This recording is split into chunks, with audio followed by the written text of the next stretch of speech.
Jadi belalai induknya bergabung dengan anaknya. Diduga gajah ini adalah gajah betina, gajah yang sangat unik dengan belalai yang bersambung ini.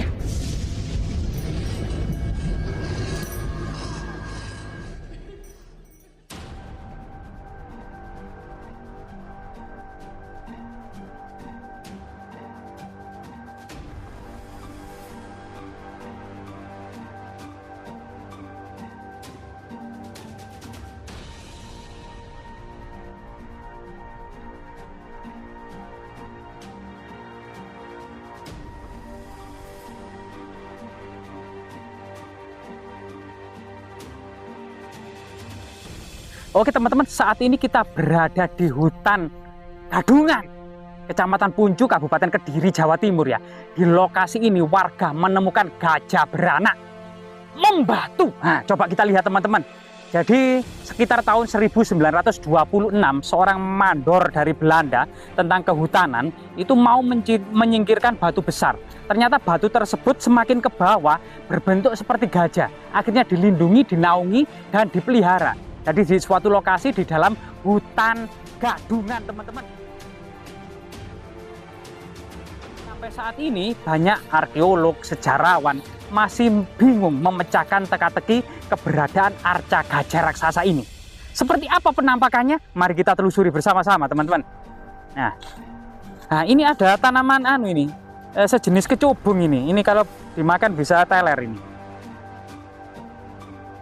Nah, lokasinya sekarang sudah dirawat oleh masyarakat dan warga. Dari sini akan kita lihat bokong gajah dan ekornya itu sampai ke bawah gitu ya. Coba kita turun saja teman-teman.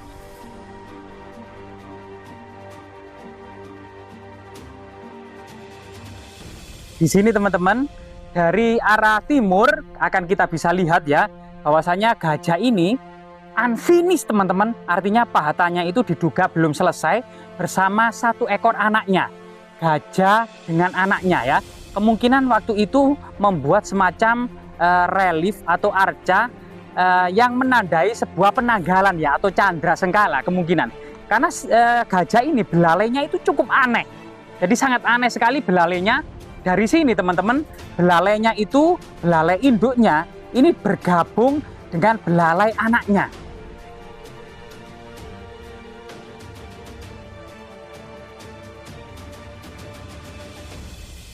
Jadi belalai induknya bergabung dengan anaknya.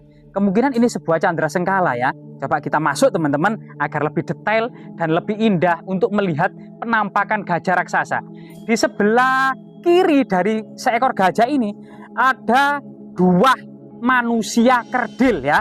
Dua manusia kerdil yang kemungkinan dua manusia kerdil itu adalah semacam pawang ya, pawang gajah tersebut. Ini juga ini jadi ini belalainya ya. Ini ada dua manusia yang di pinggir kiri dari gajah besar gitu ya. Ada dua manusia yang juga unfinished teman-teman.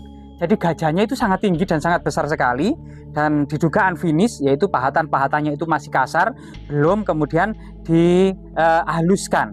Namun sosok dua orang di kiri gajah, satu gajah raksasa induk dengan anaknya ini diduga memuat sebuah candra sengkala ya, atau sebuah relief yang memiliki makna angka tahun yang sampai saat ini belum bisa dipecahkan secara teka-teki ya oleh para arkeolog maupun sejarawan. Namun cerita tutur yang berkembang di masyarakat gajah ini adalah sebuah cerita rakyat. Dahulu ada seseorang pemuda entah dari mana datang ke dalam hutan ini bernama Joko Bodo. Itu kemudian bernama Ki Wari. Bertemu Ki Wari ya, Ki Wari sedang menggarap ladangnya itu. Kemudian bersama Ki Wari, pemuda tersebut itu datang ke kampung yang dekat dengan kampung Ki Wari. Kemudian Joko Bodo bertemu dengan gadis cantik yang bernama Dewi Arum. Sehingga kemudian Joko Bodo ini tertarik atas kecantikan Dewi Arum, jatuh cinta, mereka saling bercengkerama dan ingin kemudian menjadi kekasih dari Dewi Arum. Akhirnya Joko Bodo itu bersandar di suatu tempat tertentu di bawah pohon raksasa di pinggir batu besar sambil memahat-mahat tangannya sambil melamun. Entah sebab apa kemudian suatu pahatan yang dibuat oleh Joko Bodo ini menjadi arca gajah ya, arca gajah. Namun kemudian Joko Bodo ini melihat matahari itu sudah mulai bersinar dari ufuk timur, sehingga kemudian Joko Bodo itu hilang entah kemana. Dewi Arung kemudian mencari kemana-mana. Dewi Arung ini tidak mendapati kemudian sosok Joko Bodo ini. Diduga kemudian Joko Bodo inilah yang diduga merupakan pembuat dari batu gajah ini ya, menurut cerita tutur yang berkembang di masyarakat tersebut. Ya, kemudian dari segi artefaktual, sekali lagi memang diduga gajah ini unfinished, karena memang ditemukan di dalam hutan oleh seorang mandor kehutanan pada masa kolonial. Oh iya, sedang anaknya, teman-teman. Anaknya ada di sini, teman-teman. Coba penampakan gajah di masa usia kuno gitu ya, di pahatan-pahatan kuno itu ya. Diduga gajah ini adalah gajah betina, ada dengan kemungkinan ini bukan belalainya, teman-teman, karena cuma satu. Ini kemungkinan memang sebuah pusaka yang dibawa oleh orang yang ada di samping kirinya. Di samping itu juga gajah yang sangat unik dengan belalai yang bersambung ini masih digunakan oleh masyarakat sebagai situs religi ya. Ada telur, ada takiran, ada kembang-kembang, ada bambu hitam gitu ya, dan anaknya yang kecil ini ya. Dan waktu itu ketika orang kehutanan dari pihak Belanda menemukan batu ini, dikenal dengan De Stanen Olifant van Pare atau batu gajah di Kecamatan Pare ya. De Stanen Olifant van Pare. Nah, De Stanen Olifant van Pare ini saat ini menjadi sebuah tinggalan yang sangat monumental dan dilindungi oleh dinas perhutani ya, terutama ini. Dan luar biasa sekali ya. Di sini anaknya sangat mungil dan anaknya kecil, entah sebab apa kedua belalai ini menyatu. Mungkin ada maksud tertentu yang tersembunyi di balik itu, mungkin candra sengkala, mungkin ada sesuatu yang nilai magis tertentu ya, termasuk kemungkinan di bawah batu gajah ini bisa saja ada harta karun yang disembunyikan, teman-teman ya.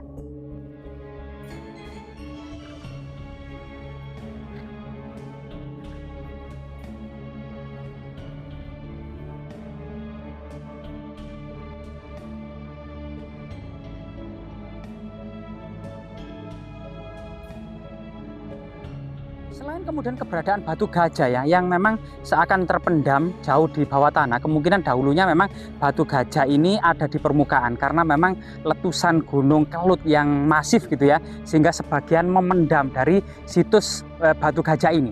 Selain kemudian keberadaan batu gajah atau bahasa Sanskertanya adalah Selo Liman. Selo itu batu, liman itu juga gajah. Kalau di sini sendiri disebut batu gajah dan orang-orang Belanda menyebutnya adalah De Stanen Olifant van Pare atau batu gajah di Pare. Juga ada beberapa tinggalan yang diduga menhir atau dolmen ya. Di sini ada beberapa meja batu ya yang cukup unik ya. Batunya juga diduga batu vulkanik andesit ya, di bawah pohon beringin, dan pohon beringinnya itu sangat unik ya. Ada beberapa akar yang menyerupai ular di sini.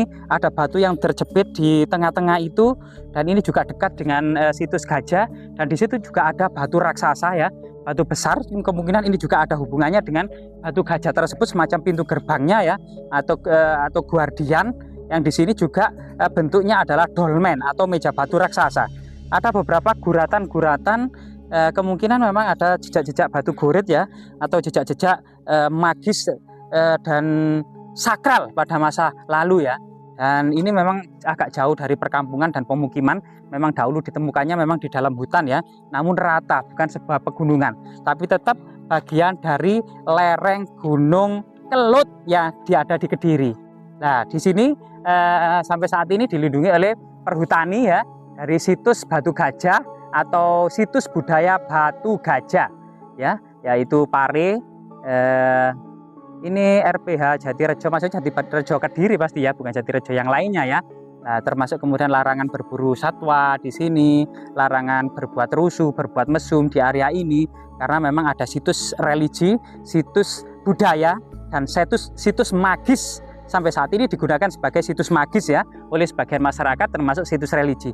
Semoga kemudian lokasi ini tetap memberikan kemaslahatan bagi masyarakat sekitar ya, terutama kemudian bagi generasi muda untuk mengingat kembali ternyata kita adalah mata rantai dari generasi masa lalu yang gilang gemilang. Ternyata batu gajah semacam saksi bisu akan kebesaran kerajaan Kadiri di masa lalu ya. Semoga bermanfaat teman-teman.